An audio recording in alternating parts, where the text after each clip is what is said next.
también agradecer a los organizadores del curso por este curso tan bello, por este curso tan bien planteado, tan oportuno y con unas dimensiones que yo creo que son las dimensiones que debe tener un curso de este calibre, ¿no? Unas dimensiones de apertura para que pueda llegar a todo aquel que quiera sumarse y por lo tanto también muy bien llevado, también con muchas facilidades. Muchas gracias a todos los que han participado en hacer posible este curso y este encuentro. Y también, también a felicitaciones a la propia universidad, a la Universidad Rey Juan Carlos, que permite este tipo de cursos y que por lo tanto alienta tanto a los estudiantes para que participen en ellos como a los profesores que creemos que tenemos algo que decir para que participemos también. Bien, mi tema es, como ya se ha podido ver en los programas y ha dicho Marifé, versa en torno al concepto de transgresión, a las relaciones o al vínculo que podemos encontrar entre el concepto de transgresión y lo que es un acercamiento al arte desde la filosofía, desde la estética. Desde los comienzos de mi andadura universitaria, el tema de la transgresión ha sido un tema que me ha interesado, que me ha preocupado, que me ha hecho reflexionar por qué el artista, la creación del arte está muchas veces o casi siempre en los márgenes, situada en los márgenes, fuera de los circuitos, hasta que después, cuando logra entrar en los circuitos, es cuando, después de mucho esfuerzo, después a veces de mucho sufrimiento, se logra. ¿Qué pasa cuando al hacer algo, al hacer arte, el artista se sale de los cauces admitidos, de los cauces conocidos? Al enfocar esto desde la perspectiva de una pregunta, la primera pregunta que surgía es algo en realidad muy simple y que va a parecer que es muy simple porque lo es, pero que necesita que reflexionemos. Cuando hablamos de artista, ¿qué estamos nombrando? Seguro que cada uno de nosotros está pensando algo distinto y estamos todos convencidos de que entendemos lo que decimos y de que sabemos de qué hablamos cuando nombramos a alguien o a algo desde la perspectiva de ese o eso que se hace es la labor o la tarea de un artista. Pero la verdad es que nunca las palabras son inocentes y esta tampoco lo es. La pregunta por qué entendemos cuando hablamos de artista, cuando nombramos a algo o a alguien como un producto de un artista o a un artista, la pregunta me trajo a la memoria un libro que hace mucho tiempo leí. Es una biografía escrita por Virginia Woolf y que versaba sobre la figura de un personaje muy poco conocido en España, solo conocido generalmente por especialistas, que es Roger Fry. ¿Quién era Roger Fry? Un personaje del que se ocupa Virginia Woolf, que estudia y que trabaja desde el afecto también de discípula y de compañera de reflexión Virginia Woolf. Roger Fry fue un crítico de arte, artista, perteneciente o podríamos decir fundador de lo que se llamaba la estética de la pura visualidad o la estética formalista en Inglaterra. Fue uno de los personajes senior por la edad, del grupo de Bloomsbury, junto con Virginia Woolf, Vanessa Bell, Quentin Bell, Strackery, Leonora Carrington, en fin, los personajes, todos ellos transgresores, enormes transgresores de aquel grupo incipiente que nació a principios del pasado siglo XX. Roger Fry murió en 1934 y que dinamizó la reflexión sobre el arte, la crítica de arte y la propia producción artística en la primera mitad del siglo XX. Pues bien, Virginia Woolf en su biografía sobre Roger Fry cita un texto que a mí me parece muy interesante. Roger Fry está, en los momentos que recoge Virginia Woolf, preocupado por algo que está muy cerca de la preocupación de muchos de nuestros estudiantes y de muchos de nuestros hijos, por elegir una carrera de ciencias o una carrera de artes. En esa preocupación, su padre insiste en que debe ser ingeniero, que tiene verdaderamente un camino abierto importante, y él se debate porque a él lo que le interesa, se debate ante esa idea que no le atrae demasiado, porque lo que le interesa es el arte. Y conoce a un profesor, un tal Middleton, y este profesor Middleton lo que le pone es ante la necesidad de pensar si se puede ser artista y mediocre. Voy a citar un momento el texto de Virginia Woolf cuando cuenta este episodio. Roger Fry escribe una carta a su padre comentándole una entrevista que ha tenido con este profesor Middleton. Middleton me ha estado aconsejando muy gentilmente sobre mis perspectivas en la vida. Dice que comprende muy bien el sentimiento de que fracasar en el arte supone un fracaso completo y le convierte a uno, fíjense bien, en un estorbo mucho más inútil para el mundo que el fracaso en cualquier otra cosa. Por ejemplo, ser un médico de cuarta categoría en las colonias. ¿Qué es lo que le ha dicho Roger Fry a su padre? ¿Sobre qué pista le ha puesto? Sobre la pista de reflexionar sobre qué es ser artista. Porque se puede ser un mal pintor, se puede ser un mal escultor, un mal bailarín, un mal poeta. Y el mundo ni se entera, la sociedad ni se entera, no pierde nada ni gana nada. Y la persona que es un mal pintor, un mal escultor o un mal bailarín no sirve absolutamente para nada, porque lo único que hace es constatar su fracaso.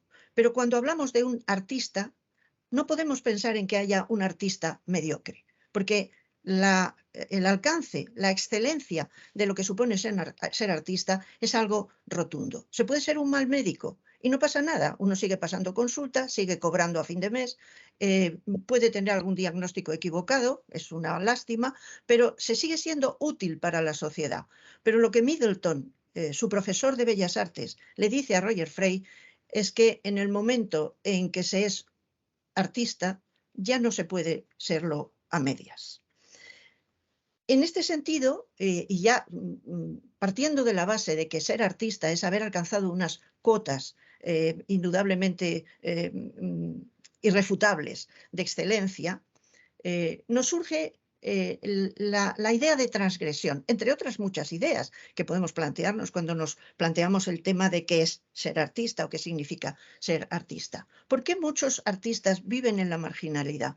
¿Por qué sus productos son productos incomprendidos, son productos que tardan mucho en calar en esa sociedad que se muestra tozuda a incorporarlos? ¿En qué medida un artista es transgresor, en primer lugar, para poder ser después reconocido y, en último lugar, incluso alcanzar las cuotas de ser contemplado o considerado como clásico? Pues bien, el concepto de transgresión es un concepto nada complejo, es muy evidente. Procede del latín, de ese primer prefijo trans, que significa más allá, y de gresum, que procede de gradior, y que significa andar más allá. Por lo tanto, el concepto de transgresión podríamos traducirlo como el subvertir por ir más allá las normas, las leyes, las formas establecidas, incluso las costumbres. En ese ir más allá, en ese transgredir o violar las normas y las costumbres, lo que nos encontramos en el marco de la estética y de la filosofía del arte es con un concepto que hunde sus bases, hunde sus raíces en la ley, en la legalidad. No es un concepto ontológico, no somos transgresores por naturaleza, sino que se hace un artista o una persona transgresora en la medida en que se opone a lo legalmente establecido, a lo establecido consuetudinariamente por las costumbres. Al hablar de este concepto de saltarse las leyes, las normas, las costumbres, surge también vinculado pero vinculado solo metafóricamente, la noción de límite o la noción de el artista se salta el muro de la ley. Es una noción metafórica, porque, como digo, el concepto de transgresión no es un concepto ontológico, como por ejemplo puede serlo el concepto de límite. Somos limitados por naturaleza, tenemos nuestros límites. Nuestro ser humano consiste en ser limitados. Esto lo sabe muy bien la estética desde el momento en que Kant plantea, en la tercera de sus críticas, el concepto de lo sublime. El concepto de lo sublime alude a ese enfrentamiento entre un ser humano que somos limitado, porque nuestros sentidos dan lo que dan y no dan más de sí, frente a lo ilimitado del espacio, de la naturaleza, que nos sume en un primer momento doloroso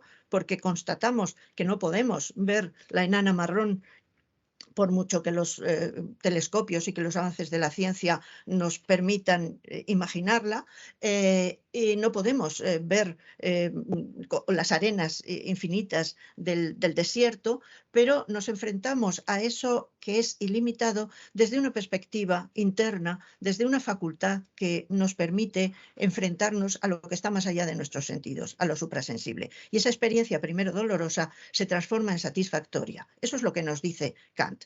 El concepto de transgresión no tiene nada que ver con esto.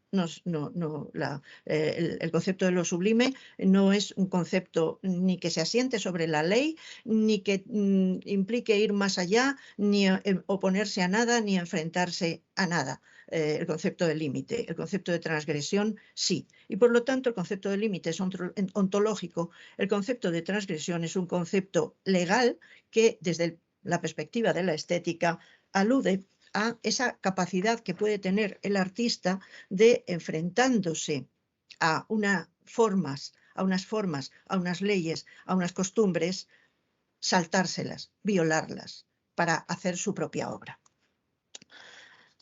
Hay un autor que me parece que es importante ahora que lo traigamos a colación, un escritor, un afán terrible de la literatura francesa de la segunda parte del siglo XX, Philippe Soler, que en unas conversaciones, en unas entrevistas que le presentan en Nueva York, que le piden que se preste a ellas, plantea de una manera, yo creo que magistral, lo que el concepto de transgresión implica para el arte.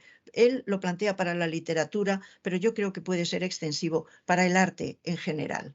Dice que escribir, él dice escribir, yo diría crear, hacer arte, es siempre, él toma la figura de Moisés, del Moisés bíblico como propuesta, escribir es salir de Egipto. Es decir, escribir es abandonar el propio país, la propia lengua, la propia cultura, es salir de Egipto. ¿Para qué? Para encontrar un nuevo país, una nueva lengua, una nueva cultura. El Moisés bíblico, al abandonar el egipcio faraónico, escribe, piensa y habla en hebreo, escribe las tablas de la ley, funda una religión, funda un nuevo espacio para los que le siguen, para su pueblo. Tomando el modelo bíblico, dice, escribir es lo mismo. Escribir es tarea de exiliados. Exiliados, ¿y en qué sentido escribir o crear es tarea de exiliados? No es solamente de exiliados físicos, de los que nosotros contamos con grandes personajes. Pensemos, María Zambrano, Antonio Machado, exiliados del país, pero no solamente españoles. Tenemos también a Hannah Arendt, a Walter Benjamin, tenemos, por ejemplo, a Remedios Varo, a la propia Remedios Varo, a Ramón Gaya. No solamente es el exilio una noción que alude a la pérdida de la tierra, sino también a un exilio que es exilio físico, exiliados del propio cuerpo, de los propios deseos, de las propias aspiraciones. El artista, el creador, es, podríamos decir casi siempre, yo no me atrevo a las afirmaciones muy rotundas, pero casi siempre un exiliado de alguna forma.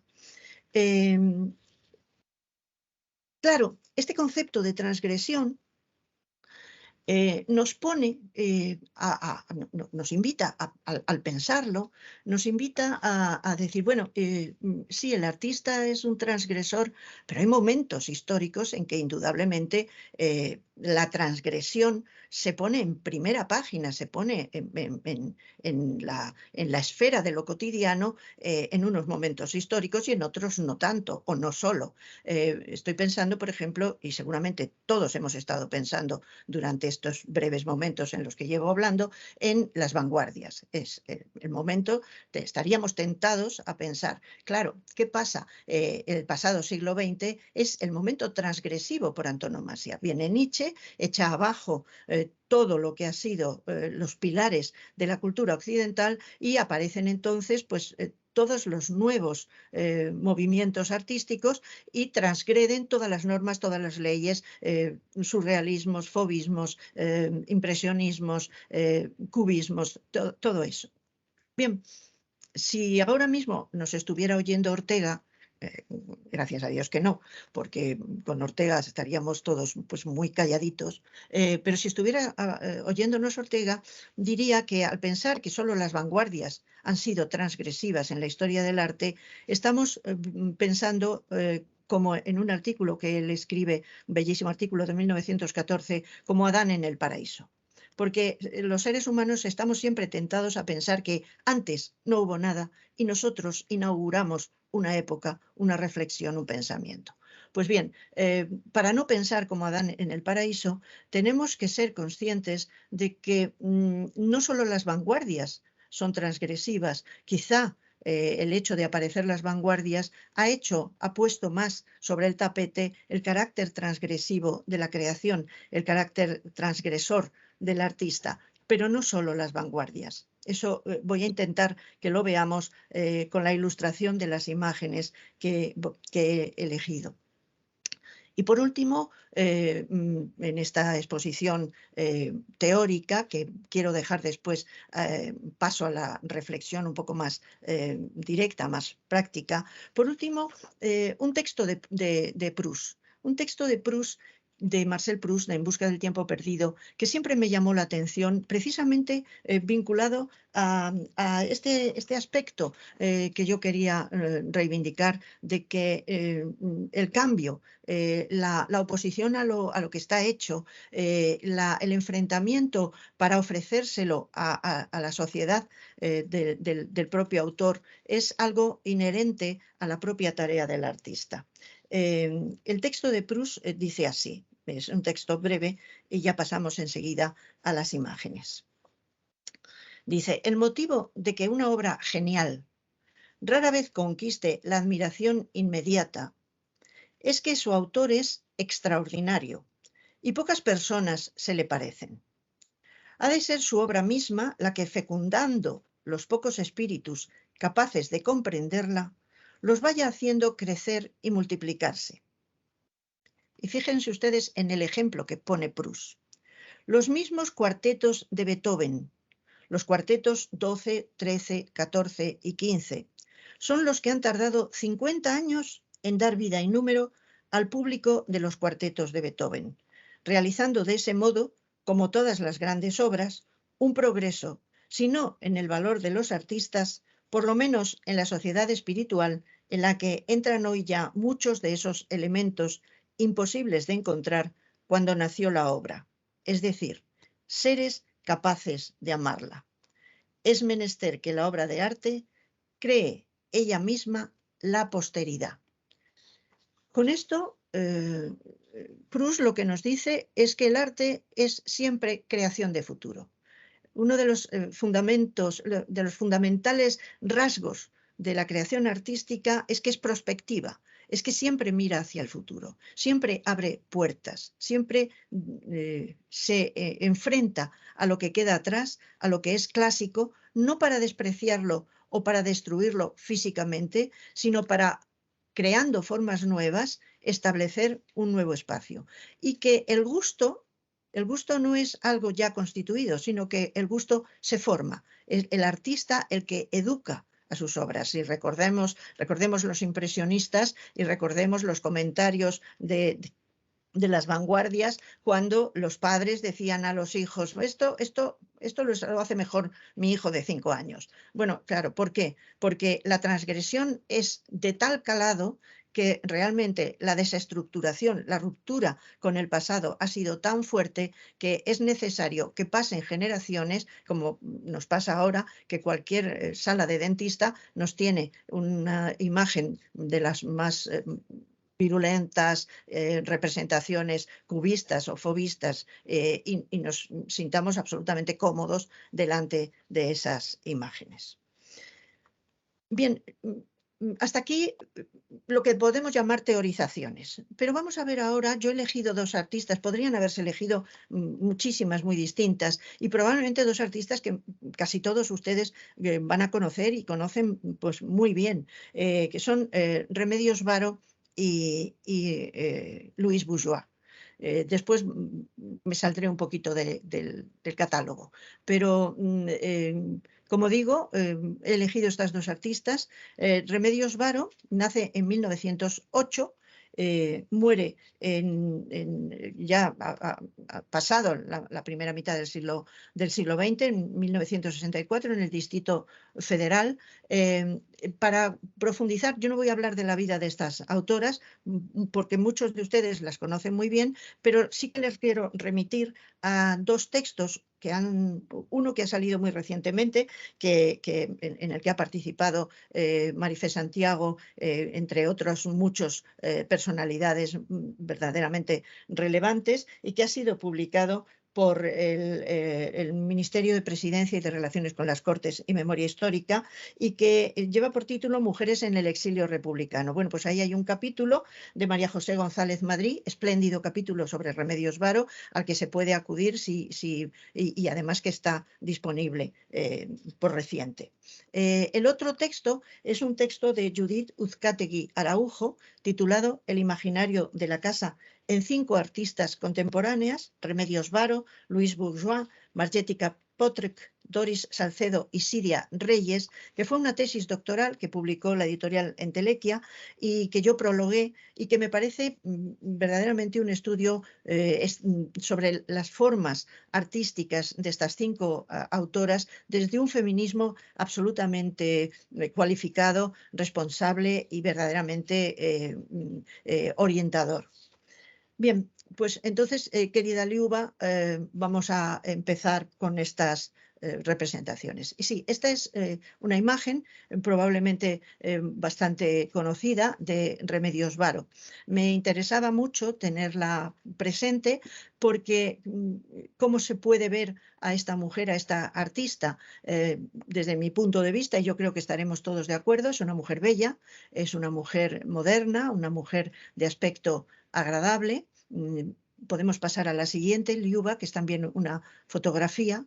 De nuevo, una imagen de una mujer bella, de una mujer que todo el mundo estaría de acuerdo en reconocerla como bella y de su tiempo. Siguiente. Bien, este es lo que ella, la artista, llama autorretrato, la abeja enferma. El autorretrato de esta artista, que es un autorretrato, es siempre la representación física de quien se retrata. Es el autorretrato de alguien frágil.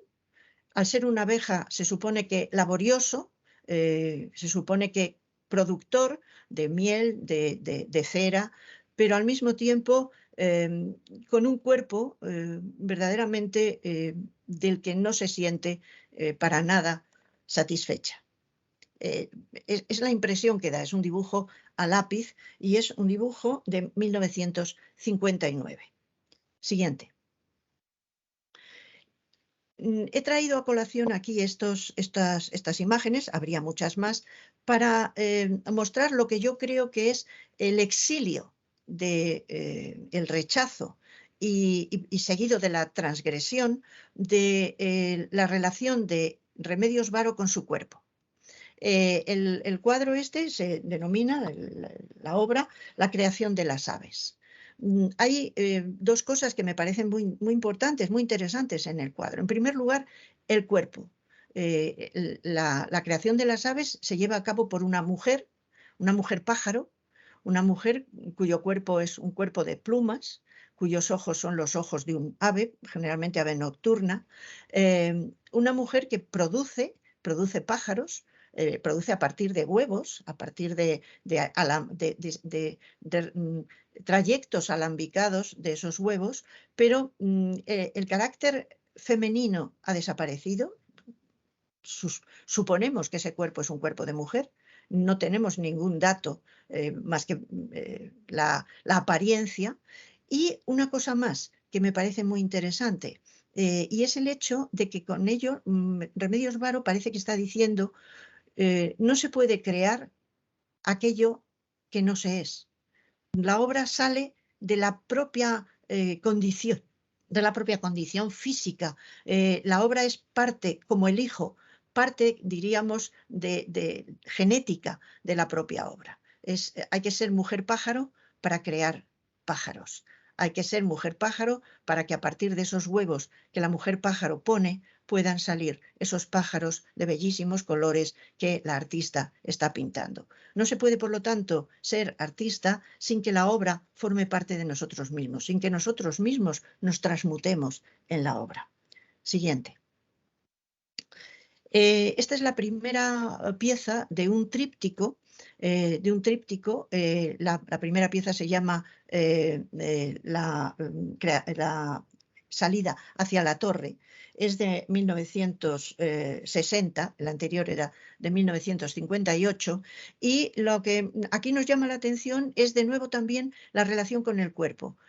Parece un internado de niñas que salen de un espacio cerrado, de un espacio pétreo, de un espacio mitad torre, mitad castillo, mitad prisión, uniformadas, todas iguales, todas con el mismo vestido y todas sin que sus rasgos femeninos puedan traslucirse de ninguna de las maneras. Siguiente. La segunda parte de este tríptico lleva por título Bordando el mando terrestre.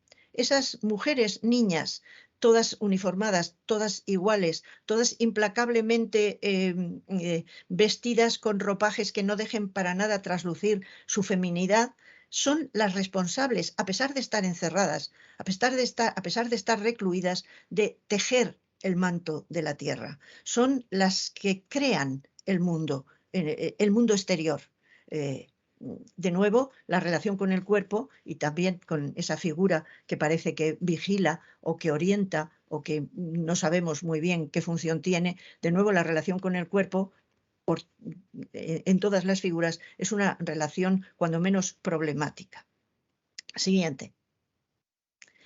Esta es la pieza tercera del tríptico, que se titula La huida.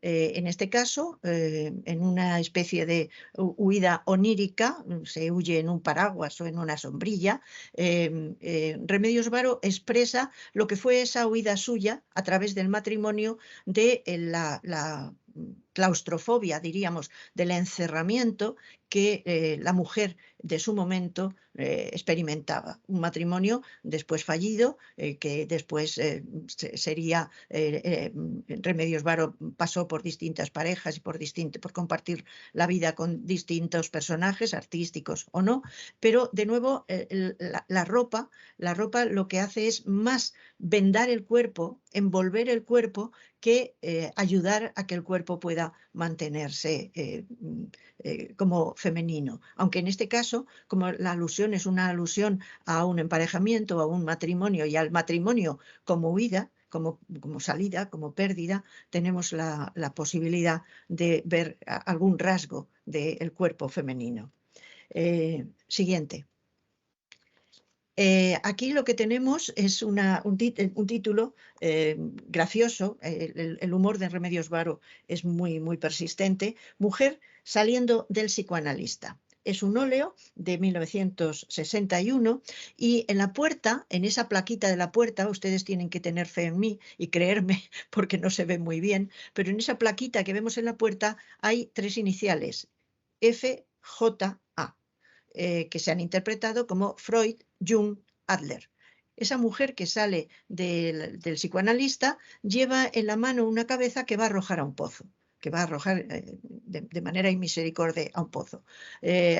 Algunos intérpretes han querido ver en ello que lo que la mujer arroja al pozo es la cabeza de Freud. Otros intérpretes han querido ver que lo que arroja al pozo es la cabeza del padre y por lo tanto el complejo de Edipo que lo obvia o se olvida. Pero a mí lo que me interesa es la relación de nuevo con el cuerpo. Ese cuerpo que no se ve, que no se permite ver, que va hasta enmascarado, que se muestra a través del enmascaramiento, a través del disimulo. Siguiente.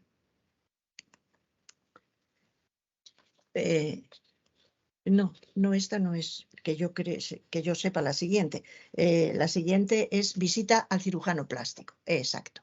Esa es. Bueno, pues en esta visita al cirujano plástico hay unos rótulos también. Lo primero que quiero llamar la atención es en ese cuerpo del escaparate del cirujano plástico, donde esa mujer tiene 6 senos, es decir, la acentuación de lo que es echar carne a la fiera, no solamente senos turgentes y senos maravillosos, sino senos en abundancia, para que aquel que tenga necesidad de disfrutar a partir de prótesis pueda sentir que las prótesis van a aplacar lo que es esa instancia insatisfactoria. Y en ese rótulo, Remedios Varo pone: en nuestra gloriosa era plastinailonítica no hay limitaciones.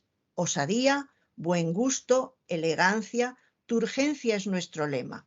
Se habla francés. Es decir, el ridículo de este tipo de clínica está clarísimo en un texto que es de 1960. Siguiente. De nuevo, esta obra se llama Encuentro, es de 1959, y de nuevo la relación con el cuerpo me parece importante y también la idea de la caja como el espacio de lo femenino, la caja como el espacio de lo que contiene, de lo que importa es lo que contiene, y el cuerpo femenino está, yo diríamos, momificado, está envuelto en las vendas que hacen de la mujer más una momia que una figura atractiva. Siguiente. Presencia inquietante.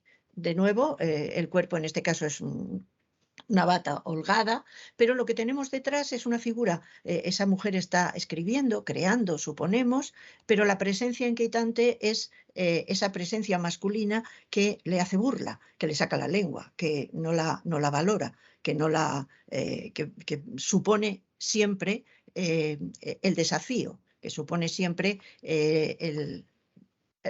haciendo una especie de transposición anacrónica, el techo de cristal.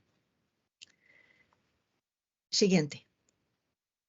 La exploración a las fuentes del río Orinoco. Remedios Varo efectivamente fue en una expedición con su hermano, me parece que fue por el Amazonas y por el Orinoco, por la Amazonía, y además de esos vehículos que son vehículos oníricos, vehículos soñados, volvemos a encontrarnos en este caso un cuerpo que envuelve, que quita los rasgos femeninos o que los disimula o que los minimiza sobre todo.